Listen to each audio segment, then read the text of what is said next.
제가 틀렸습니다. 그리고 그 대가는 제 인생에서 가장 충성스러운 진돗개를 거의 잃을 뻔한 것이었습니다. 비가 추적추적 내리던 그 밤, 앙상하게 마른 그 녀석이 절뚝거리며 어둠 속에서 나타났을 때, 저는 지난 3년간의 세월이 제 심장을 얼마나 무겁게 짓눌러 왔는지 깨달았습니다. 이야기는 배신과 탐욕으로 시작되었지만 결국에는 모든 것을 초월하는 충성심과 기적 같은 사랑에 대한 기록입니다. 이 녀석이 겪었을 고통과 할머니의 애끓는 기다림, 그리고 모든 것을 파멸로 이끌 뻔했던 한 남자의 후회, 이 모든 것이 어떻게 하나의 기적으로 이어졌을까요? 야, 편안히 앉으시기 전에 잠시 시간을 내어 영상에 좋아요를 누르고 구독해 주세요.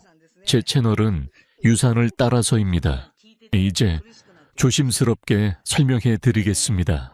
전라남도 어느 작은 시골 마을, 담벼락 위로는 늙은 감나무가 가지를 뻗고 마당에는 철 잃은 코스모스가 소담하게 피어있는 집이 있었다. 이 집의 주인은 올해 76의 김순자 할머니, 남편을 먼저 떠나보내고 도시로 나간 아들 내외와는 1년에 한두 번 보는 게 전부였지만 할머니는 외롭지 않았다. 그녀의 곁에는 세상 둘도 없는 가족, 진돗개 황구가 있었기 때문이다. 황구는 할머니의 남편이 살아생전 장터에서 손바닥만 한 강아지를 품에 안고 와 영감 대신 당신 지켜줄 녀석이여라며 선물한 마지막 유산이었다. 그 말처럼 황구는 늠름한 성견으로 자라나 할머니의 유일한 말벗이자 든든한 보디가드가 되어주었다. 할머니의 하루는 황구와 함께 시작되어 황구와 함께 끝났다.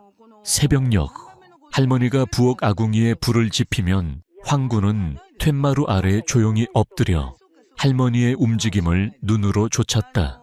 할머니가 밭으로 나갈 때면 어김없이 앞장서서 길을 살폈고 파티를 하는 내내 할머니 주변을 맴돌며 낯선 이의 접근을 경계했다. 신기하게도 황구는 할머니의 기분을 귀신같이 알아챘다. 할머니가 무릎 통증으로 끙끙 앓는 날이면 온종일 곁에 누워 낑낑거리며 아픔을 나누었고 아들 내외에게서 반가운 전화라도 오는 날이면 덩달아 꼬리를 치며 마당을 뛰어다녔다. 개가 인간의 단어나 제스처를 최대 250개까지 이해할 수 있다는 연구 결과가 있지만 황구와 할머니의 교감은 그런 수치를 아득히 뛰어넘는 무언가였다. 그것은 언어를 넘어선 영혼의 대화에 가까웠다. 순자 할머니에게 황구는 단순한 개가 아니었다. 먼저 떠난 남편의 빈자리이자 멀리 사는 아들의 빈자리를 채워주는 소중한 가족이었다. 할머니는 매일 아침 황구의 밥그릇에 가장 좋은 쌀로 지은 밥과 어시장에서 사온 생선살을 발라주었다.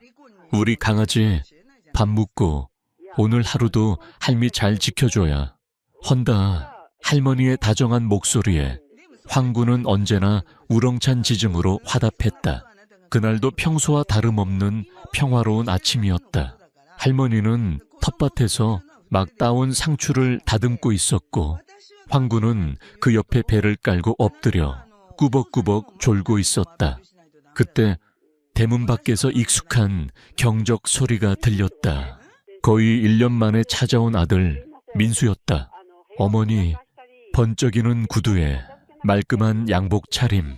하지만 그의 얼굴에는 어딘지 모르게 그늘이 드리워져 있었다. 할머니는 버선발로 뛰어나가 아들을 맞았다. 아이고, 내 새끼, 이 먼 길을 어쩐 일이야. 할머니의 얼굴에는 기쁨이 가득했지만 아들을 본 황구는 자리에서 일어나며 낮은 경계의 울음소리를 냈다.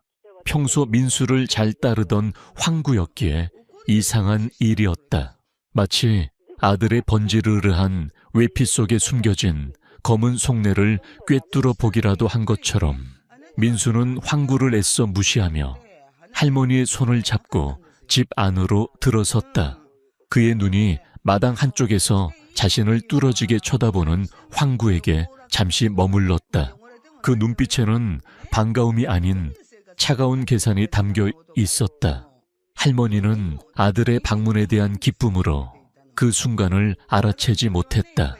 평화롭던 시골집 마당에 비극의 씨앗이 조용히 뿌려지고 있었다. 과연 아들은 무슨 꿍꿍이로 이 외딴 시골집까지 찾아온 것일까? 민수는 어머니 앞에 온갖 선물을 풀어놓았다. 도시에서나 맛볼 수 있는 비싼 과일과 영양제, 그리고 고운 빛깔의 새 옷까지. 어머니, 그간 고생 많으셨죠. 어제 아들이 호강시켜 드릴게요. 그의 목소리는 꿀처럼 달콤했지만 그 속에는 씁쓸한 독이 숨겨져 있었다. 순자 할머니는 아들의 효심에 감동해 눈시울을 붉혔다. 다 컸네. 우리 아들, 네가 잘 사는 게 호강이지. 뭘 이런 걸 다.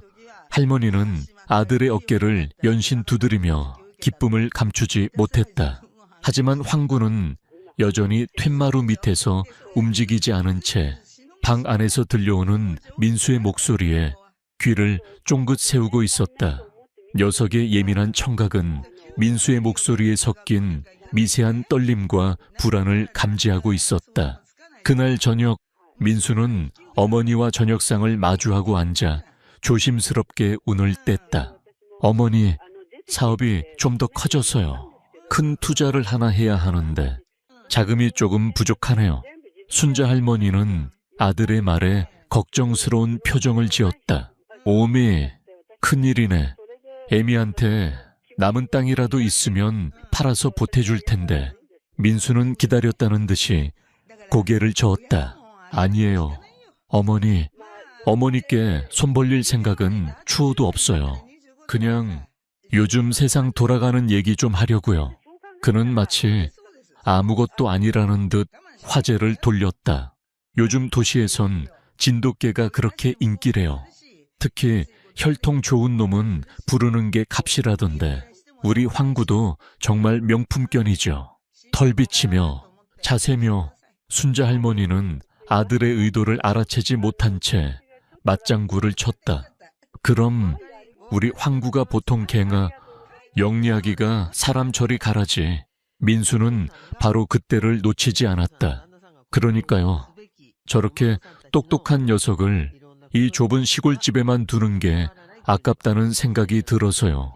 더 좋은 환경, 넓은 마당이 있는 집에서 전문가가 관리해주면 훨씬 행복하지 않을까요?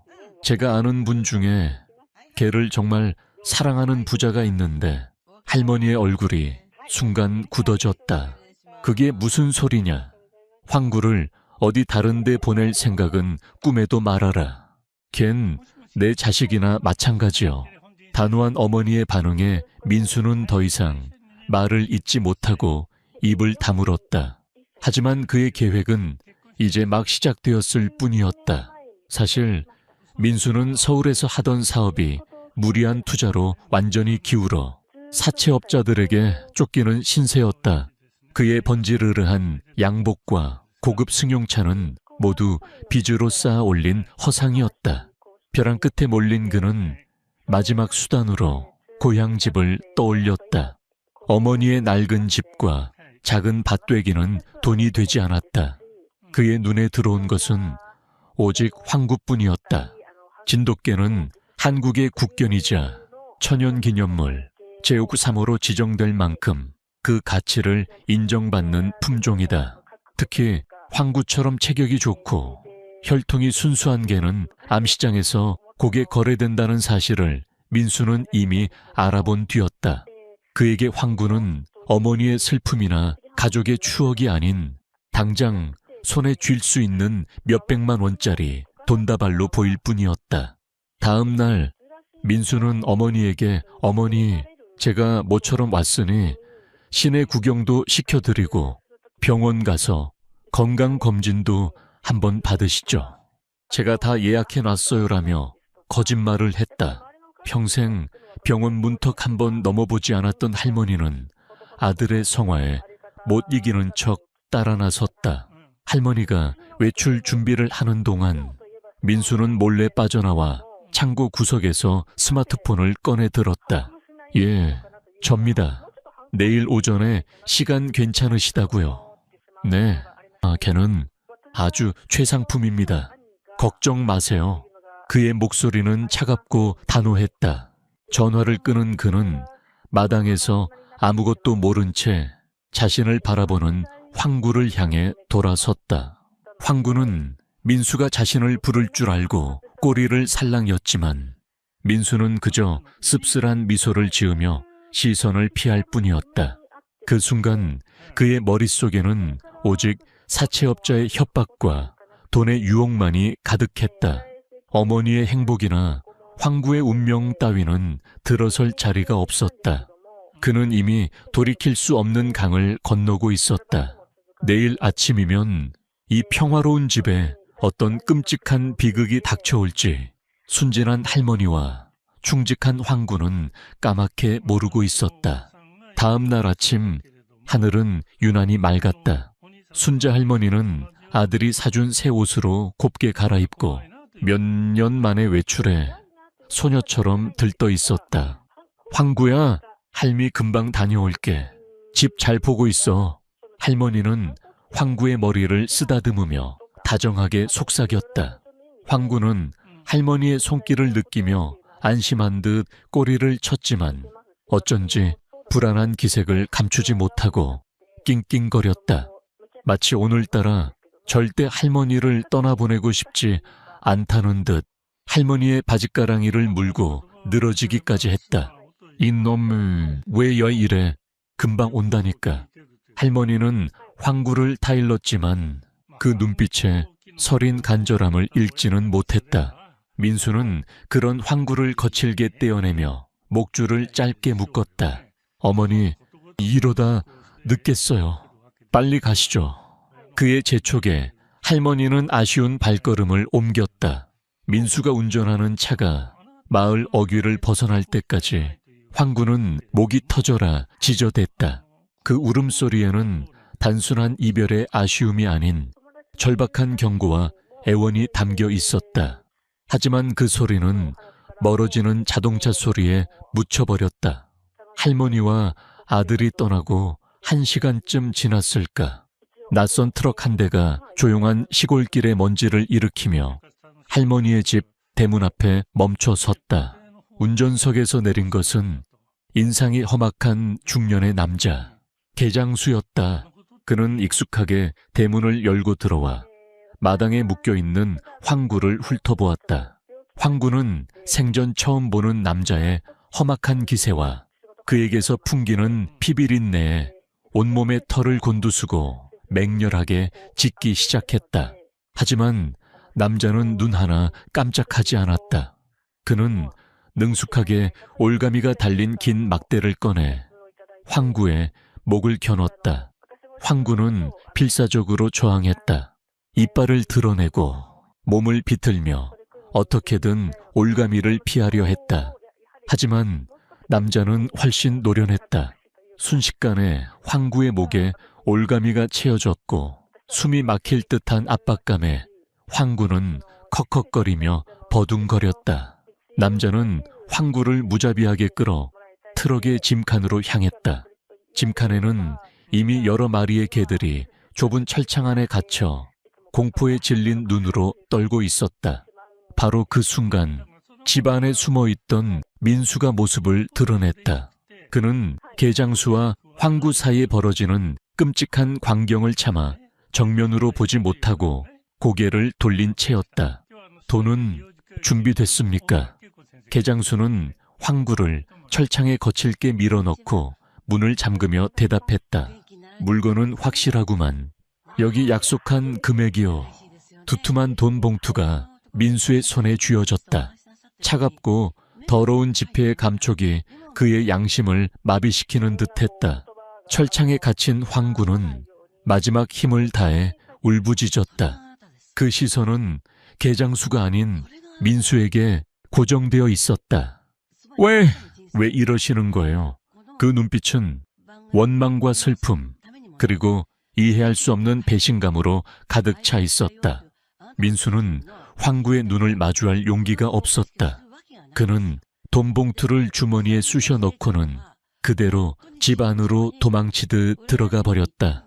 가장 믿었던 주인의 아들에게서 받은 배신, 황구의 세상이 무너져 내리는 순간이었다. 트럭의 엔진이 굉음을 내며 시동이 걸렸다. 흙먼지를 일으키며 트럭이 떠나자 평화롭던 마당에는 깊은 침묵과 함께 황구의 천이 남아있는 텅 빈 목줄만이 덩그러니 남았다. 황구의 절규하는 듯한 울음소리가 점점 멀어져 갔다. 이별이 아니었다.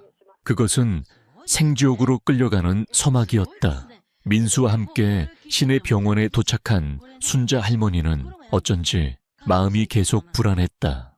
아들은 이것저것 검사를 받게 하며 정신을 쏙 빼놓았지만 할머니의 귓께는 집을 나설 때 들었던 황구의 처절한 울음소리가 계속 맴돌았다. 민수야, 이제 그만 가자. 황구가 혼자 있어서 맘이 안 놓인다. 할머니의 성화에 민수는 마지못해 차를 돌렸다. 집으로 돌아오는 내내 민수는 애써 밝은 척 말을 걸었지만 그의 얼굴은 핏기 없이 창백했다. 죄책감과 불안감이 그의 심장을 조여오고 있었다. 드디어 익숙한 집 대문 앞에 차가 멈췄다. 할머니는 차에서 내리자마자 황구를 불렀다. 황구야, 할미 왔다. 하지만 대답은 없었다. 평소 같았으면 벌써 꼬리를 치며 대문 앞으로 마중을 나왔을 녀석이었다. 할머니는 빠른 걸음으로 마당으로 들어섰다. 그리고 그 자리에 얼어붙고 말았다. 마당은 텅 비어 있었다. 황구가 늘 엎드려 있던 툇마루 밑도, 그가 가장 좋아하던 감나무 그늘 아래도 어디에도 황구의 모습은 보이지 않았다. 흙바닥에는 낯선 타이어 자국과 함께 황구가 발버둥친 흔적들이 어지럽게 남아 있었다. 황구야, 황구야. 할머니의 목소리는 점점 울음으로 변해갔다. 그녀는 온 집안과 마을 주변을 미친 듯이 헤매며 황구의 이름을 불렀다. 하지만 돌아오는 것은 차가운 메아리뿐이었다. 그때 뒤따라 들어온 민수가 뻔뻔한 거짓말을 내뱉었다. 어머니, 아무래도 목줄이 풀려서 집을 나간 것 같아요. 제가 아까 나갈 때 보니 줄이 좀 낡았던데. 하지만 순자 할머니는 바보가 아니었다. 그녀는 황구를 자식처럼 키웠다. 황구는 절대 자신의 의지로 할머니 곁을 떠날 녀석이 아니었다. 그녀의 시선이 마당에 남은 트럭 바퀴 자국과 민수의 창백한 얼굴을 번갈아 훑었다. 순간 모든 퍼즐 조각이 맞춰지는 듯했다. 아들이 진돗개 가격을 묻던 어젯밤의 대화, 오늘 아침 유난히 외출을 서두르던 모습, 그리고 황구의 필사적인 저항. 할머니는 떨리는 목소리로 아들에게 물었다. 네가 그랬냐? 내 황구를. 네가. 민수는 차마 어머니의 눈을 마주치지 못하고 고개를 숙였다. 대답 없는 긍정. 그 순간 할머니의 세상이 무너져 내렸다. 이 몹쓸 놈, 짐승만도 못한 놈. 할머니는 아들의 가슴을 주먹으로 내리치며 오열했다. 힘없는 노인의 주먹은 아프지 않았지만 그 안에 담긴 슬픔과 절망은 칼날이 되어 민수의 심장을 후벼 팠다. 할머니는 그 자리에 주저앉아 땅을 치며 통곡했다. 내 새끼, 불쌍한 내 새끼, 어딜 갔어? 얼마나 무서웠을까? 그날 이후 순자 할머니는 웃음을 잃었다. 넋 나간 사람처럼 텅 빈 마당만 하염없이 바라보았다. 밥도 넘기지 못하고 밤에도 잠을 이루지 못했다. 민수는 차마 어머니 곁에 머물지 못하고 며칠 뒤 도망치듯 서울로 돌아갔다. 할머니의 눈물과 황구의 마지막 눈빛이 그를 괴롭혔지만 당장의 빚을 갚는 것이 더 급했다. 텅 빈 집에는 할머니의 슬픔만이 가득 찼다. 그녀는 매일 아침 혹시나 황구가 돌아올까 싶어 밥그릇에 정성껏 밥을 담아 마당에 놓아두었다.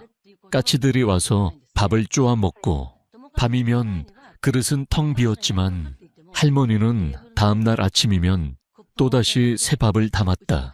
그렇게 하루, 이틀, 한 달, 1년이 흘렀다. 황구가 돌아올 것이라는 신락 같은 희망 하나로 할머니는 기나긴 기다림의 세월을 시작했다. 과연 할머니의 이 간절한 기도는 하늘에 닿을 수 있을까? 그리고 지금 황구는 어디서 무엇을 하고 있을까? 순자 할머니가 텅 빈 마당을 보며 눈물 짓고 있을 무렵 황구가 실린 트럭은 죽음의 냄새가 진동하는 곳을 향해 달리고 있었다. 철창 안은 그야말로 아비규환이었다. 좁은 공간에 뒤엉킨 개들은 공포에 질려 울부짖거나 구석에 몸을 만 채 사시나무 떨듯 떨고 있었다. 차가 덜컹거릴 때마다 서로의 몸에 부딪히며 고통스러운 비명을 질렀다. 황구는 난생 처음 겪는 끔찍한 상황에 온몸이 마비되는 듯 했다. 코를 찌르는 오물 냄새와 피비린내, 그리고 다른 개들에게서 전해져 오는 극도의 공포가 황구의 온 신경을 짓눌렀다. 황구는 본능적으로 이곳이 잘못된 곳이라는 것을 알았다. 할머니의 따뜻한 손길과 부드러운 목소리, 포근한 흙냄새가 나는 마당과는 완전히 다른 차갑고 절망적인 공간이었다. 그는 철창 틈으로 바깥 풍경을 보려 애썼다. 빠르게 스쳐 지나가는 풍경은 온통 낯선 것들 뿐이었다. 시간이 얼마나 흘렀을까? 트럭은 덜컹거리며 속도를 줄이더니 이내 육중한 철문 앞에서 멈춰 섰다. 끽! 녹슨 철문이 열리는 소리는 마치 지옥의 문이 열리는 소리처럼 섬뜩했다. 트럭이 들어선 곳은 거대한 개 농장이었다.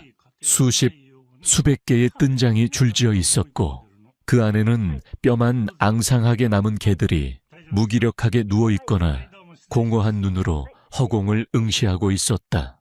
공기 중에는 음식물 쓰레기가 썩는 악취와 동물의 분변 냄새, 그리고 죽음의 냄새가 뒤섞여 숨을 쉬기조차 힘들었다. 이곳이 바로 수많은 생명이 마지막을 맞이하는 도살장이었던 것이다. 개장수는 트럭 짐칸 문을 거칠게 열었다. 그리고는 개들을 하나씩 올가미로 끄집어내 뜬장 안으로 던져 넣기 시작했다. 저항하는 개들은 무자비한 발길질을 당했다. 황구의 차례가 되었을 때 그는 본능적인 공포에 맞서 마지막 자존심으로 버텼다. 이빨을 드러내고 으르렁거리며 개장수의 접근을 막았다. 하지만 돌아온 것은 쇠막대기로 머리를 내려치는 고통뿐이었다. 깽 하는 비명과 함께 황구는 정신을 잃었고 그대로 뜬장 안으로 던져졌다. 얼마나 지났을까? 머리를 관통하는 끔찍한 통증에 황구가 겨우 눈을 떴다. 비좁고 차가운 철망 바닥, 그리고 바로 옆 칸에서 들려오는 다른 개의 희미한 신음소리가 그를 현실로 되돌려 놓았다. 그는 일어서려 했지만 다리에 힘이 들어가지 않았다. 그때 그는 보았다. 개장수가 다른 뜬장에서 개 한 마리를 끌어내는 것을. 그 개는 필사적으로 버텼지만 결국 농장 구석에 있는 작은 건물로 끌려갔다. 잠시 후 그곳에서 끔찍한 비명소리가 들려왔고 이내 모든 것이 잠잠해졌다. 황구는 그제야 이곳이 어떤 곳인지, 자신에게 어떤 운명이 닥칠지를 깨달았다. 이곳은 끝이었다. 개의 후각은 인간보다 최소 1만 배에서 최대 10만 배까지 발달했다고 한다. 황구의 뛰어난 후각은 이곳에 밴 죽음의 냄새, 공포의 페로몬을 남들보다 훨씬 더 생생하게 감지하고 있었다. 그것은 단순한 냄새가 아니라 곧 닥쳐올 자신의 미래에 대한 명백한 증거였다. 절망이 황구의 온몸을 휘감았다. 할머니의 얼굴이 눈앞에 아른거렸다. 따뜻했던 햇살, 부드러운 흙, 자신을 부르던 다정한 목소리, 모든 것이 꿈처럼 멀게만 느껴졌다. 그는 철창에 머리를 기댄 채 생애 처음으로 희망을 놓아버렸다. 하지만 그의 심장 깊은 곳에서는 아직 꺼지지 않은 작은 불씨가 남아있었다. 생존에 대한 본능, 그리고 할머니에게 돌아가야 한다는 강렬한 열망이었다. 과연 황군은 이 지옥 같은 곳에서 살아남아 다시 한번 세상 밖으로 나갈 수 있을까? 죽음의 공포가 만연한 개 농장에서 며칠이 흘렀다. 황군은 거의 아무것도 먹지 못했다. 개장수가 던져주는 음식물 쓰레기는 악취가 심해 도저히 입에 댈 수 없었다. 몸은 점점 말라갔고 머리에 맞은 상처는 욱신거리며 그를 괴롭혔다. 매일같이 동료들이 하나둘씩 끌려나가 다시는 돌아오지 못하는 광경을 무력하게 지켜봐야만 했다. 공포는 일상이 되었고 절망은 공기처럼 그의 폐부를 파고들었다. 하지만 그럴수록 황구의 눈빛은 더욱 형형하게 빛났다. 이대로 죽을 수는 없었다. 할머니의 얼굴이, 그를 기다리고 있을 할머니의 모습이 그의 꺼져가는 생명의 불씨를 다시 지폈다. 황구는 살아남기 위해 생각하기 시작했다. 그는 자신이 갇힌 뜬장을 샅샅이 살폈다. 낡고 녹슨 철창, 헐겁게 조여진 나사, 그리고 문을 잠그는 단순한 구조의 빗장.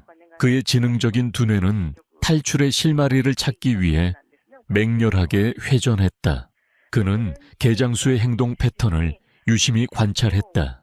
그는 매일 아침 일정한 시간에 먹이를 주고 저녁 무렵에 개들을 끌고 나갔다. 그리고 가장 중요한 것은 그가 술에 취하는 밤이 잦다는 사실이었다.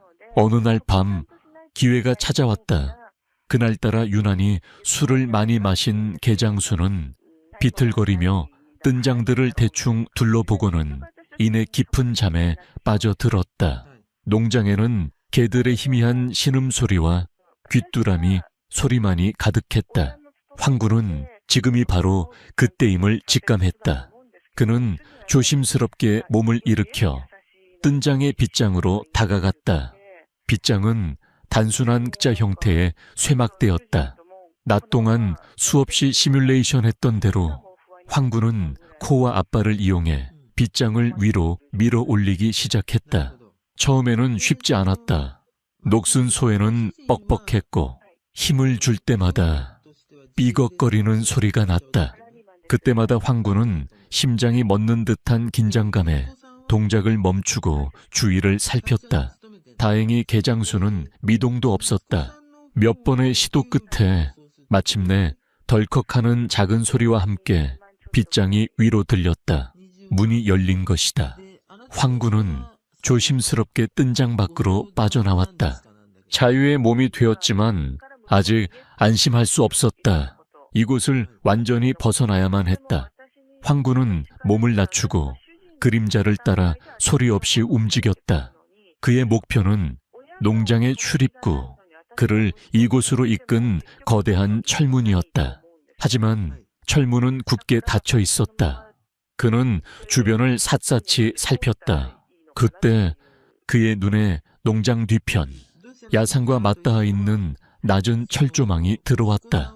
오랜 시간 관리되지 않아 일부가 사가 끊어져 있었고 땅에는 멧돼지나 다른 들짐승들이 파헤친 듯한 구멍이 있었다. 황구는 그곳으로 달려갔다. 구멍은 그의 몸이 겨우 빠져나갈 만큼 비좁았다. 그는 흙을 파헤치며 필사적으로 몸을 구멍 안으로 밀어 넣었다. 날카로운 철조망이 그의 등을 핥히고 살점이 찢겨 나가는 고통이 느껴졌지만 멈출 수 없었다. 마침내 그의 몸 전체가 구멍을 통과해 농장 밖으로 빠져나왔을 때 그는 뒤도 돌아보지 않고 뛰기 시작했다. 낯선 산속, 칠흑 같은 어둠 속을 그는 미친 듯이 달렸다. 개장수의 고함 소리가 등 뒤에서 희미하게 들려오는 듯 했지만 그것은 환청일지도 몰랐다. 한참을 달린 황구는 작은 가을개에 이르러서야 겨우 멈춰섰다. 그는 허겁지겁 차가운 물을 마셨다. 찢어진 등에서는 피가 흘렀고 온몸은 흙과 상처로 뒤덮여 있었다. 지옥에서 벗어났다는 안도감과 함께 앞으로 닥쳐올 막막한 현실에 대한 두려움이 밀려왔다. 그는 지금 어디에 있는 것일까? 할머니가 있는 집은 어느 방향일까? 모든 것이 불확실했지만 한 가지만은 분명했다. 그는 살아남았고 이제 집으로 가는 길고 긴 여정을 시작해야 한다는 것이었다. 밤하늘의 무수한 별들 아래 상처 입은 한 마리의 진돗개는 외로운 첫걸음을 내디뎠다.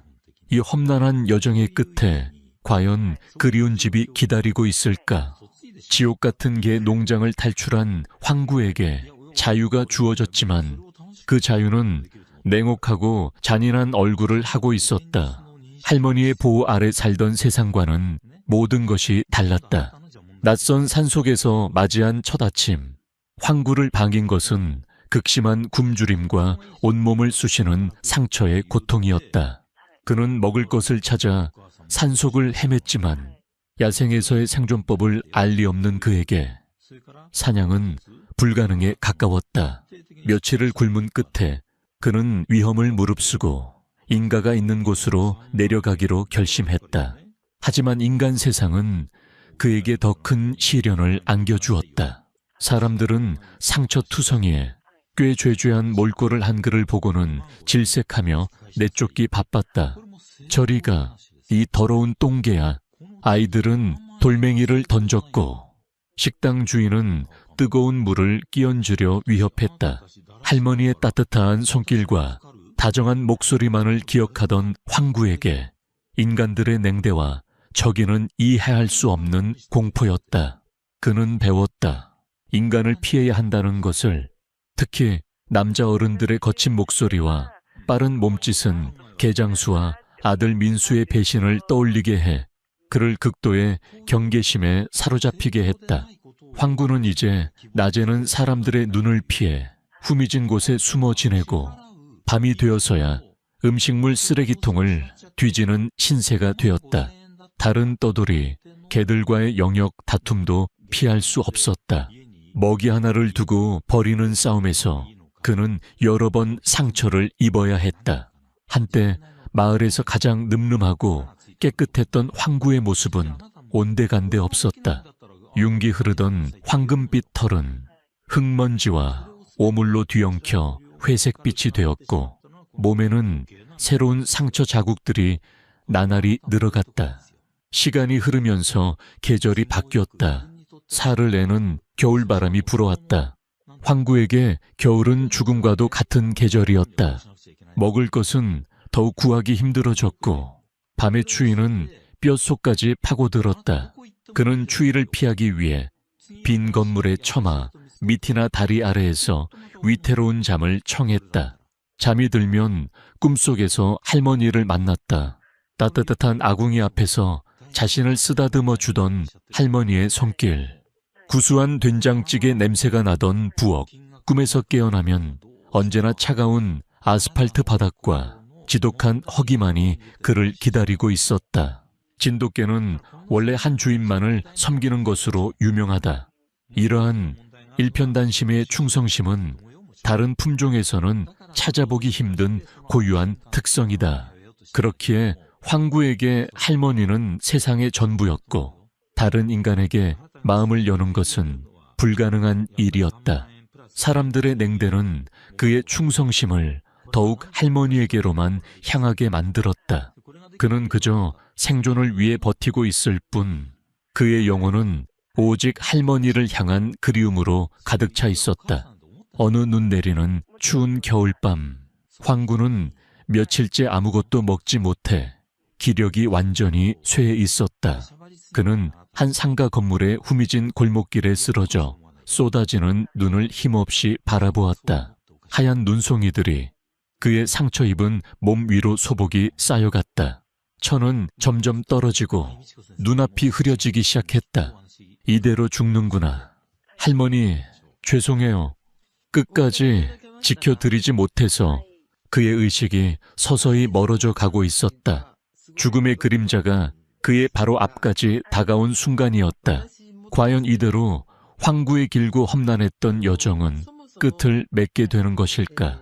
아니면 기적은 아직 그를 포기하지 않은 것일까? 의식이 희미해져 가던 황구의 귓가에 작은 목소리가 들려왔다. 엄마, 저기 강아지가 아파 보여. 흐릿한 시야 속으로 작은 아이의 얼굴이 들어왔다. 7살쯤 되어 보이는 여자아이였다. 아이는 겁도 없이 황구에게 다가와 쪼그리고 앉아 그를 가만히 들여다보았다. 황구는 본능적으로 몸을 일으켜 경계하려 했지만 그럴 힘조차 남아있지 않았다. 아이의 눈에는 다른 어른들에게서 보았던 혐오나 두려움이 없었다. 오직 순수한 걱정과 연민만이 담겨 있었다. 쯧쯧! 더러우니 가까이 가지 마라. 병균 옵는다. 아이의 엄마가 뒤따라와 아이의 팔을 잡아 끌었다. 하지만 아이는 고집을 부렸다. 아니야, 엄마. 배고픈 것 같아. 우리 빵 주자. 아이는 자신의 손에 들려있던 따끈한 붕어빵 봉투에서 붕어빵 하나를 꺼내 조심스럽게 황구의 코앞에 내려놓았다. 달콤하고 고소한 냄새가 황구의 코 속으로 스며들었다. 며칠 만에 맡아보는 음식 냄새였다. 황구는 잠시 망설였다. 인간에 대한 불신이 깊이 각인되어 있었기 때문이다. 하지만 아이의 맑은 눈망울과 따뜻한 붕어빵의 온기는 그의 얼어붙었던 마음을 조금씩 녹이고 있었다. 그는 힘겹게 고개를 들어 붕어빵을 한 입 베어 물었다. 따뜻하고 달콤한 맛이 온몸으로 퍼져나가는 듯했다. 허겁지겁 붕어빵을 삼키는 황구를 보며 아이는 환하게 웃었다. 엄마, 강아지가 먹었어.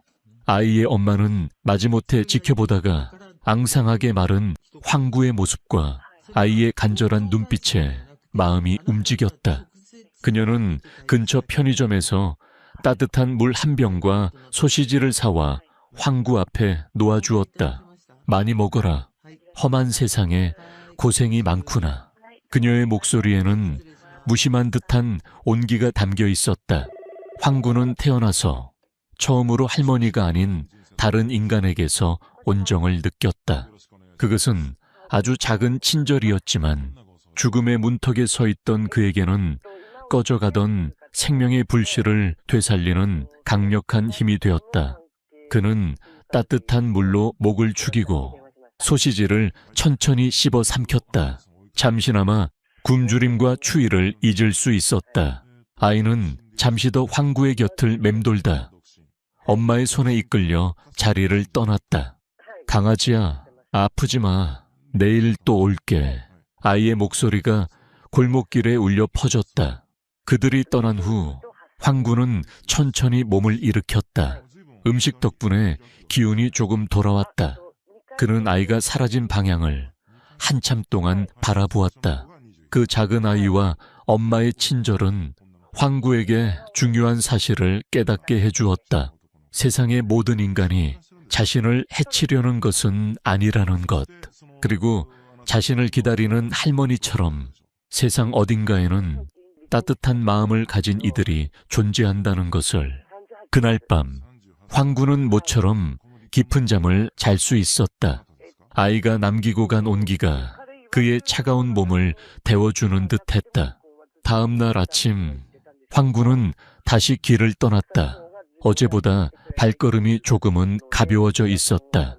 아이와의 만남은 그의 여정에 새로운 동력을 부여했다. 이제 그는 더 이상 절망 속에서 헤매는 외로운 떠돌이 개가 아니었다. 그는 할머니에게 돌아가야 한다는 분명한 목표와 그 길 위에서 만난 작은 희망을 가슴에 품고 다시 걷기 시작했다. 하지만 그가 가야 할 길은 여전히 수백, 수천 리가 남아 있었다. 과연 이 작은 온정의 기억이 앞으로 닥쳐올 더 큰 시련들을 이겨낼 힘이 되어줄 수 있을까? 아이에게서 얻은 작은 온기는 황구의 여정의 전환점이 되었다. 그는 더 이상 무기력하게 생존만 하지 않았다. 이제 그의 발걸음에는 뚜렷한 방향성이 생겼다. 그것은 바로 집으로 가는 길이었다. 문제는 그 집이 어디에 있는지, 어느 방향으로 가야 하는지 전혀 알 수 없다는 점이었다. 그가 의지할 수 있는 것은 오직 자신의 본능, 그 중에서도 가장 발달한 후각뿐이었다. 황구의 여정은 이제 거대한 후각 지도를 따라가는 순례길과 같았다. 그는 바람에 실려오는 아주 미세한 냄새 입자들을 분석하기 시작했다. 수많은 도시의 매연 냄새, 음식물 쓰레기 냄새, 낯선 사람들의 냄새 속에서 그는 필사적으로 익숙한 냄새를 찾아 헤맸다. 그것은 바로 할머니의 집이 있던 고향의 냄새였다. 고향 땅의 흙냄새, 집 앞 감나무의 냄새, 그리고 그의 기억 속에 가장 깊이 각인된 할머니의 채취. 과학적으로 개의 귀소 본능은 아직 명확히 밝혀지지 않았다. 어떤 학자들은 지자기 니치치를 감지하는 능력이 있다고 주장하고, 어떤 이들은 인간이 감지하지 못하는 미세한 냄새의 흔적을 따라온다고 말한다. 특히 개는 야콥슨 기관 또는 서골비 기관이라 불리는 특수한 후각 기관을 가지고 있어 일반적인 냄새뿐만 아니라 페로몬과 같은 화학적 신호까지 감지할 수 있다. 황구는 아마 이 모든 능력을 총동원했을 것이다. 그는 마치 나침반 바늘처럼 아주 희미하지만 분명한 하나의 방향을 향해 꾸준히 나아갔다. 그의 여정은 상상을 초월할 만큼 고되고 길었다. 그는 수많은 도시와 마을을 지났다. 아파트 숲 사이를 헤매고 위험한 차도를 건넜으며 거대한 강을 만나면 몇 날 며칠을 헤매다 다리를 찾아 건너기도 했다. 계절은 2번 더 바뀌었다. 푸르렀던 산은 붉게 물들었다가 이내 앙상한 가지만 남겼고 다시 파릇한 새싹이 돋아났다. 황구의 몸에는 그 혹독한 시간의 흔적이 고스란히 새겨졌다. 발바닥은 굳은 살이 박이고 갈라져 걸을 때마다 통증이 느껴졌고, 굶주림은 일상이 되어 갈비뼈가 앙상하게 드러났다. 하지만 그의 눈빛만은 시간이 갈수록 더욱 단단하고 강렬해졌다. 때로는 길에서 친절한 사람을 만나기도 했다. 노숙자가 자신의 빵 한 조각을 나눠주기도 했고, 시골의 한 식당 아주머니는 며칠 동안 가게 앞에서 잠을 자는 그를 내쫓지 않고 남은 음식을 챙겨주기도 했다. 하지만 황구는 결코 한 곳에 오래 머물지 않았다. 할머니가 아닌 다른 이에게 마음을 주는 것은 그에게 허락되지 않은 사치였다. 그는 감사의 표시로 꼬리를 한번 흔들어 보이고는 동이 트면 다시 자신의 길을 떠났다. 어느 날 저녁, 황구는 높은 산등성이에 올라 아래를 내려다보았다. 수많은 불빛이 별처럼 반짝이는 거대한 도시의 야경이 펼쳐져 있었다. 그가 떠나온 길과 앞으로 가야 할 길이 아득하게 느껴졌다. 과연 이 길의 끝에 할머니가 정말 계실까? 3년이라는 긴 시간이 흘렀는데 할머니는 여전히 나를 기다리고 계실까? 인간이라면 포기했을 법한 기나긴 시간과 거리. 하지만 황구는 의심하지 않았다. 그의 본능이, 그의 심장이 계속해서 속삭이고 있었다. 가야 한다. 집으로, 할머니 곁으로. 그는 다시 몸을 일으켜 어둠 속으로 발걸음을 옮겼다. 그의 목적지는 이제 아주 희미한 냄새의 흔적이 아닌 제법 선명한 기억의 형태로 다가오고 있었다. 과연 그의 기억과 본능은 정확하게 집을 가리키고 있을까? 황구가 집을 향한 고독한 여정을 계속하는 동안 순자 할머니의 집에는 또 다른 폭풍이 몰아치고 있었다. 3년이라는 시간은 많은 것을 바꾸어 놓았다. 할머니는 황구를 잃은 슬픔에 급격히 쇠약해졌지만 황구가 언젠가 돌아올 것이라는 믿음 하나로 하루하루를 버텨냈다. 매일 아침 황구의 밥그릇에 밥을 담아두는 그녀의 의식은 하루도 거르지 않고 계속되었다. 마을 사람들은 할머니가 노망이 들었다며 수군거렸지만 할머니는 아랑곳하지 않았다. 한편 아들 민수의 삶은 나락으로 떨어지고 있었다. 황구를 팔아넘겨 받은 돈은 급한 불을 끄는데 잠시 도움이 되었을 뿐 그의 빚은 눈덩이처럼 불어났다. 결국 그는 하던 사업을 모두 정리하고 사채업자들에게 쫓기는 신세가 되었다. 양심의 가책과 죄책감이 그를 괴롭혔지만 당장의 생존이 더 급했다. 그는 이따금 고향 집에 전화를 걸어 어머니의 안부를 묻는 척했지만 실은 어머니의 집과 땅을 담보로 돈을 더 빌릴 수 없을까 하는 흑심을 품고 있었다. 결국 터질 것이 터지고 말았다. 더 이상 참지 못한 사채업자들이 험악한 인상의 남자들을 이끌고 순자 할머니의 시골집까지 들이닥친 것이다. 김민수 씨, 어머니 되시죠? 아드님이 빚을 안 갚아서 저희가 대신 받으러 왔습니다.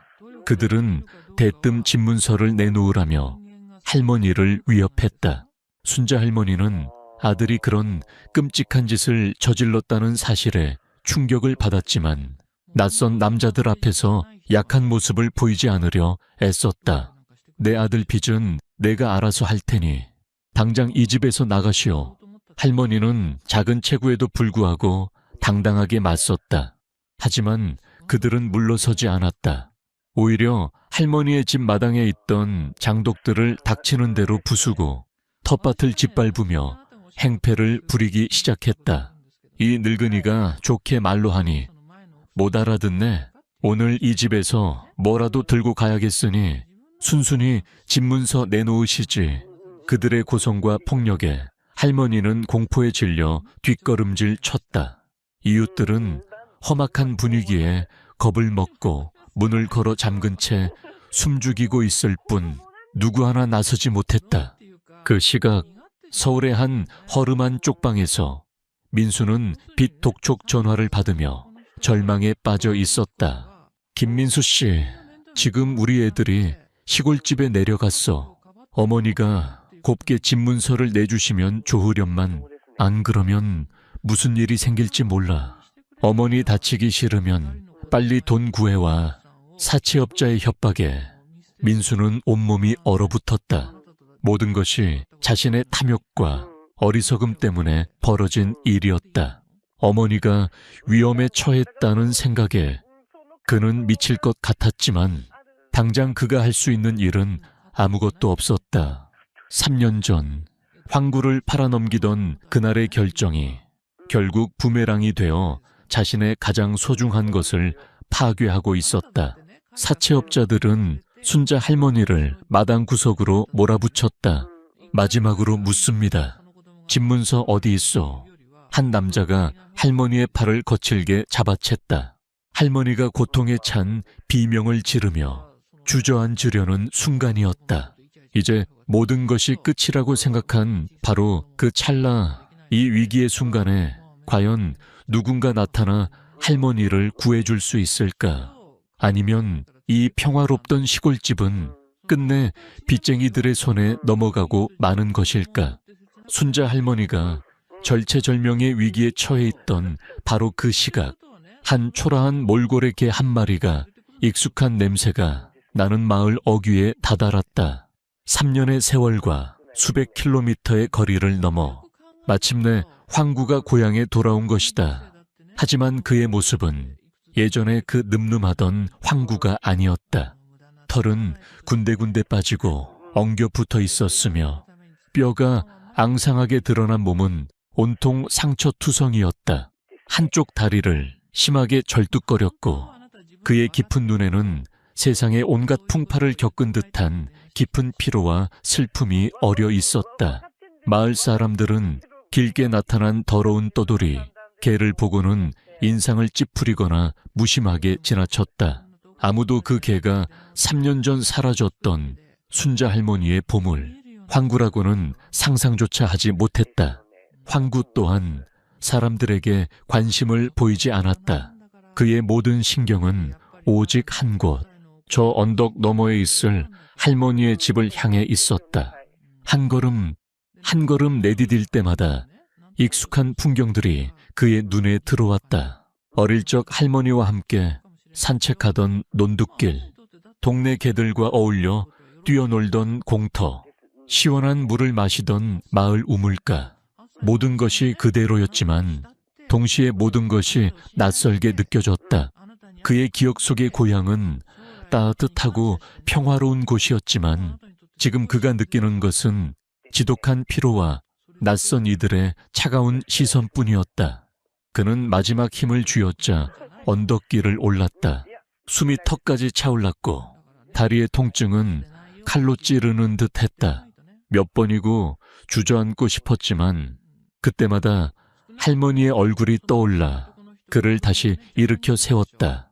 마침내 언덕 꼭대기에 다다랐을 때 그의 시야에 그리운 집의 지붕이 들어왔다. 담벼락 너머로 보이는 늙은 감나무까지 모든 것이 그의 기억과 똑같았다. 바로 그 순간이었다. 집 쪽에서 시끄러운 고함 소리와 함께 무언가 깨지는 소리가 들려왔다. 그리고 그 소리들 사이로 황구의 심장을 멎게 하는 소리가 들렸다.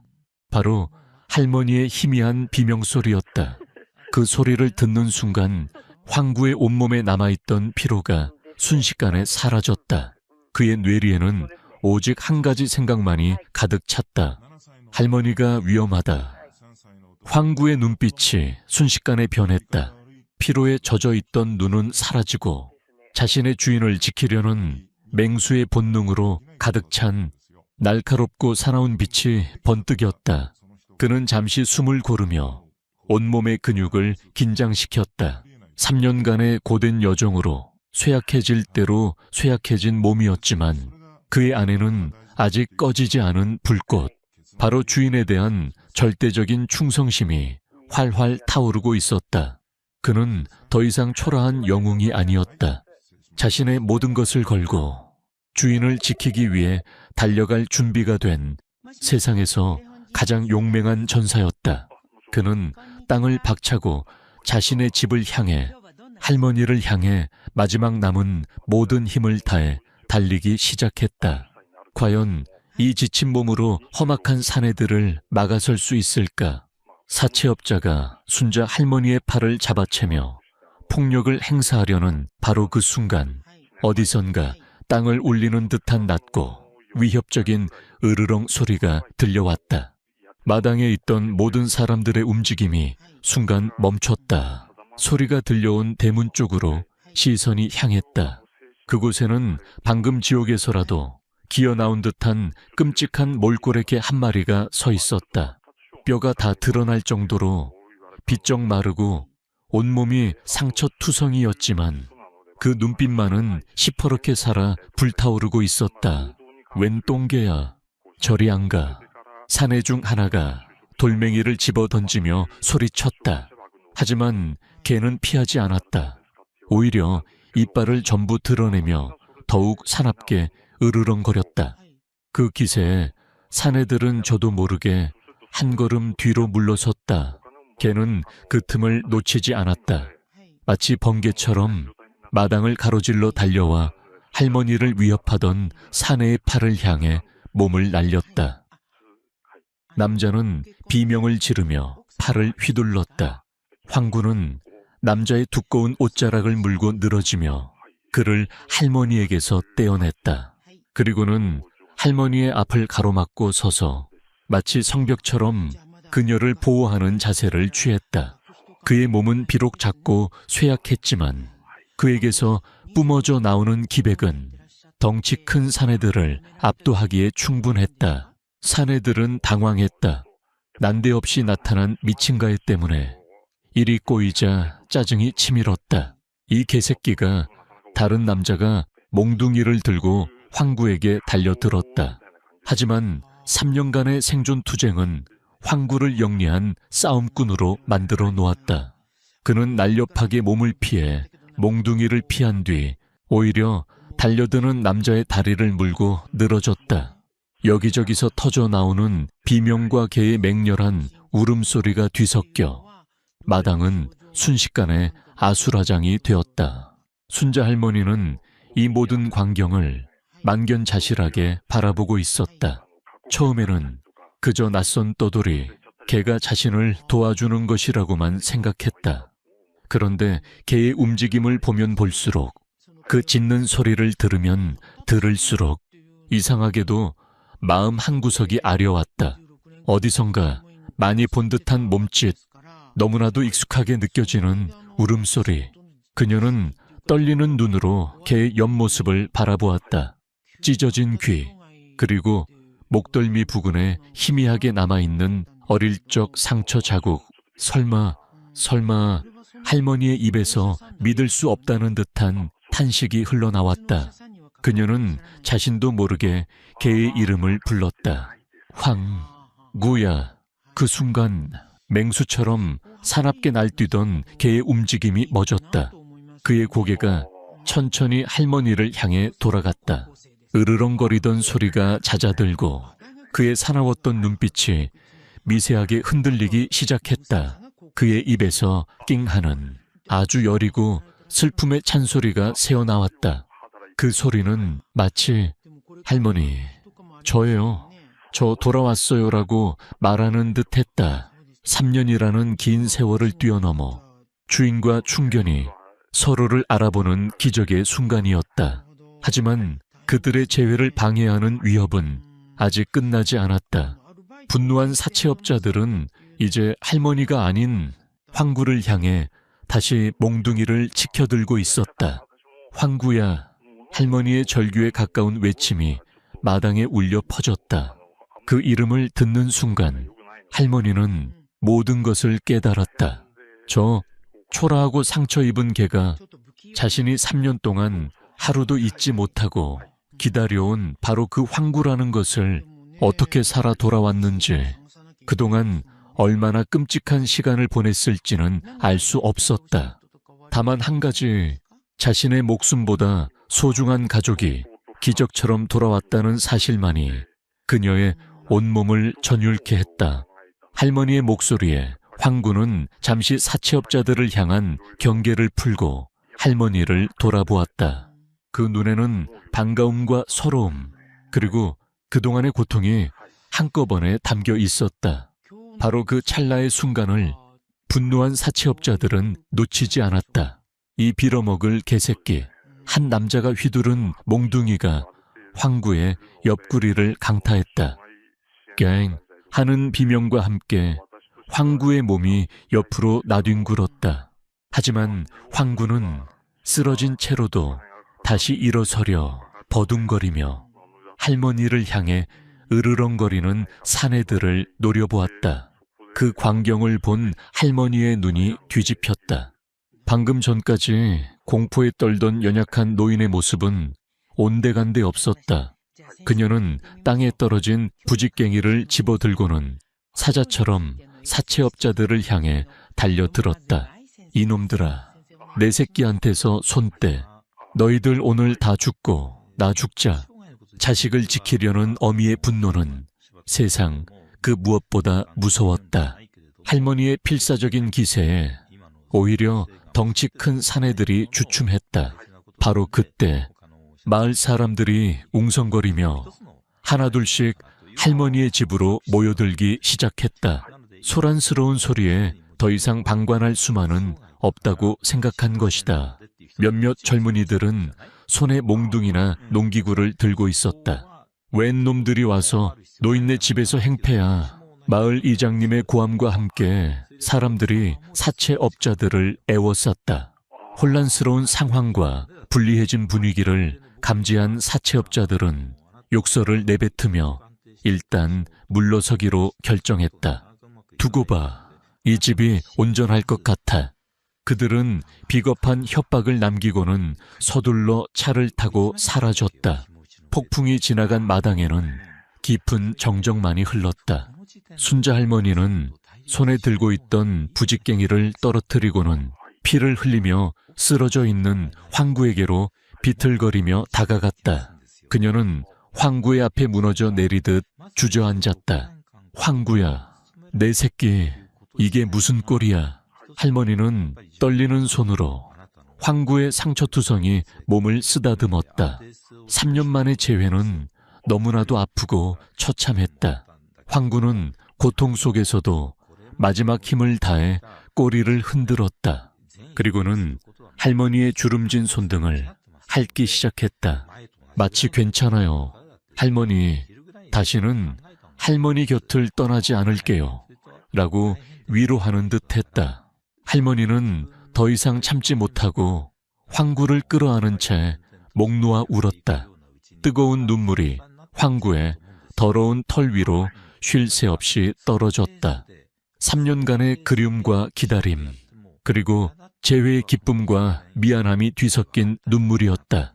마을 사람들은 차마 그 광경에 다가서지 못하고 멀리서 눈시울을 붉히며 기적 같은 재회를 지켜볼 뿐이었다. 3년이라는 시간과 수백 킬로미터의 거리를 뛰어넘은 위대한 사랑이 마침내 결실을 맺는 순간이었다.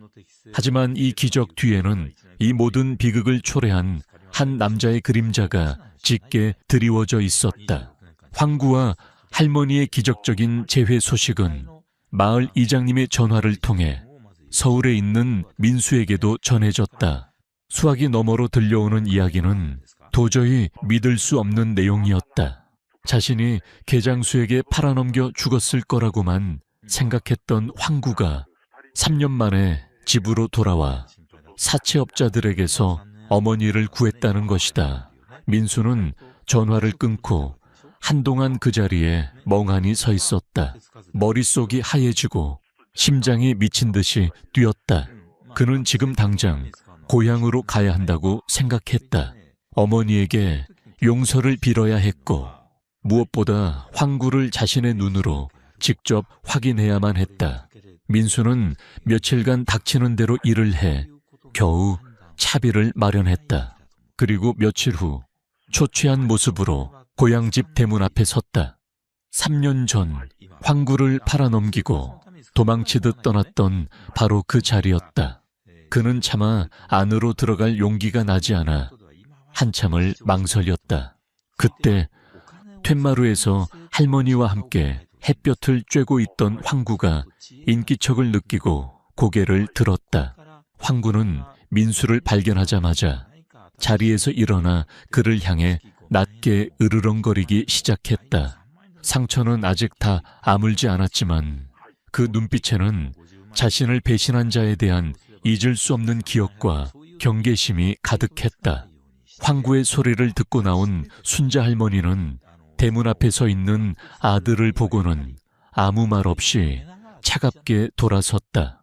어머니의 외면과 황구의 적에 민수는 세상에 완전히 혼자가 된 듯한 절망감에 휩싸였다. 그는 그 자리에 무릎을 꿇었다. 어머니, 제가 잘못했습니다. 그의 목소리는 물기에 젖어 있었다. 할머니는 대답이 없었다. 민수는 무릎으로 기어가듯 마당으로 들어섰다. 그리고 붕대를 감고 있는 황구의 앞에 엎드렸다. 황구야, 내가 잘못했다. 정말 미안하다. 그의 어깨가 가늘게 떨리기 시작하더니 이내 참았던 울음이 터져 나왔다. 그는 어린아이처럼 서럽게 울며 자신의 죄를 모두 쏟아냈다.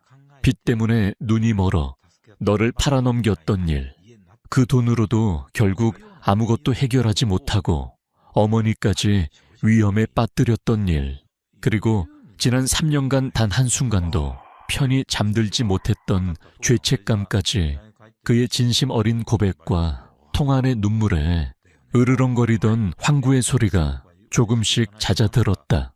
황구는 민수를 물끄러미 바라보았다. 그의 눈에는 더 이상 저기가 아닌 복잡하고 깊은 감정이 담겨 있었다. 어쩌면 황구는 이미 모든 것을 용서했는지도 모른다. 진돗개는 한 주인만 섬기지만 그 주인에게 속한 가족의 무리, 또한 보호하려는 본능이 있다. 민수는 비록 자신을 배신했지만 여전히 할머니의 아들이자 자신의 기억 속에 남아있는 작은 주인이었다.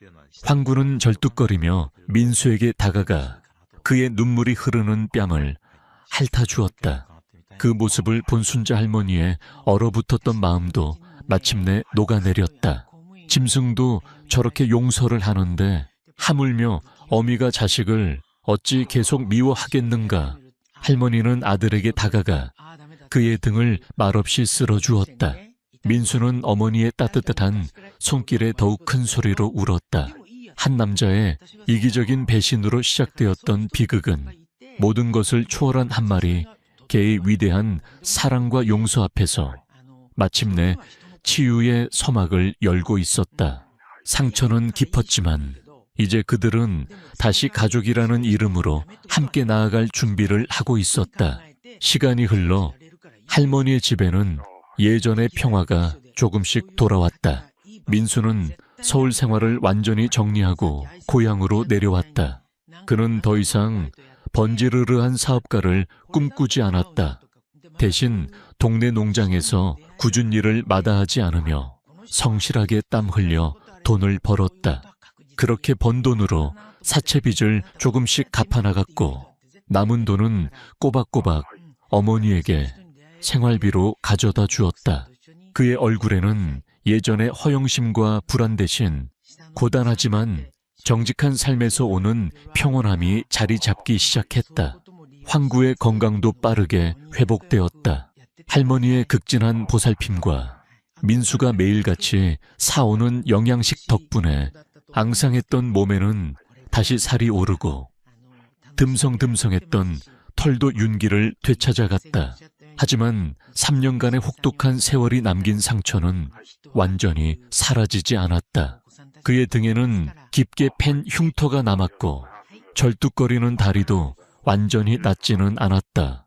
무엇보다 그의 눈빛에는 예전의 순수함 대신 세상의 깊이를 아는 듯한 조용한 그늘이 드리워져 있었다. 그는 이제 예전처럼 마냥 밝게 뛰어다니기보다는 대부분의 시간을 툇마루에 엎드려 조용히 할머니와 민수의 곁을 지켰다. 가족 간의 상처도 마찬가지였다. 할머니는 아들을 용서했지만 가끔 아들의 얼굴을 볼 때면 황구를 팔아넘기던 그날의 배신이 떠올라 가슴 한쪽이 시려왔다. 민수 역시 황구의 등에 남은 흉터를 볼 때마다 자신의 죄를 되새기며 평생 짊어지고 가야 할 십자가의 무게를 느꼈다. 그들의 관계는 예전처럼 마냥 편안할 수만은 없었다. 그 안에는 미안함과 고마움, 그리고 아픔과 용서라는 복잡한 감정들이 실타래처럼 엉겨 있었다. 하지만 그들은 함께 노력했다. 할머니는 아들을 위해 매일 정성껏 저녁상을 차렸고 민수는 어머니의 어깨를 주물러 드리며 하루의 피로를 풀어드렸다. 그리고 그들 사이에는 언제나 황구가 있었다. 황구는 마치 깨어진 그릇의 조각들을 붙여주는 강력한 접착제처럼 가족을 다시 하나로 묶어주는 중심이 되어주었다. 어느 늦은 가을 저녁, 할머니는 툇마루에 앉아 자신의 무릎을 베고 잠든 황구의 등을 가만히 쓸어주고 있었다. 깊게 팬 흉터의 감촉이 손끝으로 전해져 왔다. 황구는 할머니의 손길에 기분 좋은 듯 희미한 잠꼬대를 했다. 그 모습을 마당을 쓸던 민수가 조용히 바라보았다. 평화롭고 아름다운 풍경이었지만 그 안에는 말로 다 할 수 없는 사연과 상처가 녹아 있었다. 모든 것이 제자리를 찾은 듯 했지만 과연 상처의 기억은 시간 속에서 완전히 아물 수 있을까? 아니면 또 다른 시련이 이 작은 가족을 기다리고 있는 것은 아닐까? 그날 밤 마을 어귀에서 낯선 차 한 대가 할머니의 집 쪽을 향해 헤드라이트를 번쩍였다. 그 차는 바로 황구에게 앙심을 품고 돌아온 사채업자의 것이었다. 가족은 상처를 보듬고 새로운 시작을 향해 나아가고 있었습니다. 3년이라는 시간의 공백과 배신의 아픔은 한 마리 충견의 기적 같은 귀환으로 봉합되는 듯 보였죠. 민수는 죗값을 치르듯 성실하게 일했고 할머니는 돌아온 황구를 보며 다시 웃음을 찾았습니다. 황구는 그 자체로 살아있는 기적이었고 깨어진 가족을 묶어주는 단단한 끈이었습니다. 하지만 운명은 이 작은 가족에게 완전한 평화를 허락하지 않으려는 것일까요? 그날 밤 칠흑 같은 어둠을 뚫고 마을로 들어선 낯선 자동차. 그 안에는 돈이 아닌 굴욕적인 복수를 위해 돌아온 사채업자들이 타고 있었습니다. 그들의 목표는 더 이상 돈이나 집문서가 아니었습니다. 자신들에게 씻을 수 없는 모욕을 안겨준 저 맹랑한 진돗개 황구였죠. 다음 영상에서는 복수심에 불타 돌아온 사채업자들과 자신의 모든 것을 걸고 또다시 가족을 지켜야만 하는 황구의 마지막 사투가 펼쳐집니다. 과연 황구는 이 마지막 위기를 넘고 진정한 평화를 찾을 수 있을까요? 그리고 아들 민수는 과거의 잘못을 되풀이하지 않고 이번에야말로 제 손으로 가족을 지켜낼 수 있을까요? 뒷이야기가 궁금하시다면 채널 구독과 알림 설정을 잊지 마세요. 여러분의 응원이 저희에게는 큰 힘이 됩니다.